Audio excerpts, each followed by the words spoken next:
د منګل د واده په اړه تاسو سره تازه معلومات شریکوم چې چا سره واده کړی دی، جنۍ څوک ده او ولې ورسره واده کړی. دوستانو، نن سبا د پښتو مشهورې سندرغاړې جوړې منګل او نغمې په باره کې خبرونه ډېر تاوده دي چې منګل دویم واده وکړو. ځینې خلک او خبرونه وایي چې دا خبر بالکل حقیقت لري، خو ځینې بیا په دې باره کې چوپ پاتې شوي دي.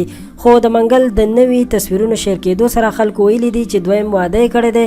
د منګل په دویم واده باندې خلکو د خوشحالۍ اظهار هم کړی دی چې ښه شوه منګل هم واده وکړو، ځکه چې نغمې خو مخکې نه دویم واده کړی دی. خو بیا د نغمې له اړخه په دې باندې لا هېڅ نه دي ویل شوي.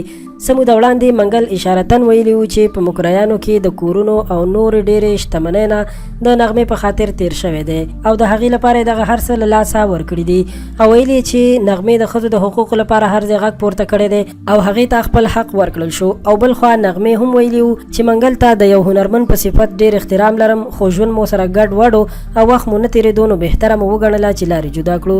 د منګل د دویم واده باره کې لا هم تفصیلات نه دي په ډاګه شوي چې چا سره یې واده کړی دی. خو څه موده وړاندې یې دا هم ویلي وو چې یو کابلۍ جینۍ سره مې د واده کولو نیت کړی و، خو چې کله هغې زما د بینک اکاونټ حساب وکتلو نو په شا شوه او بیرته لاړه. یعنې واده یې راسره بیا نه کول غوښتل، ځکه چې هغې فکر کوو چې منګل به ډېر مالداره وي. منګل وایي چې پیسې نه لرم خو مینه لرم او موږ هنرمندان په مینه ژوندي یو. منګل اکثره وخت د مرکو په دوران کې ډېر دردېدلی معلومیږي او هر وخت ګیلمن غوندې وي، چې ډېر خلک بیا دا هم وایي چې منګل د نغمې نه ګیلې کوي ځکه چې نغمې په نیمه لار کې پرېښودو. دا د منګل د دویم واده په باره کې معلومات چې تاسو ته مو درکړل. که په آینده کې زموږ د ویډیوګانو نه ځان خبرول غواړئ نو دا ویډیو لایک کړئ او زموږ چینل در سره هم سبسکرایب کړئ. خوشحاله اوسئ، بریالي اوسئ.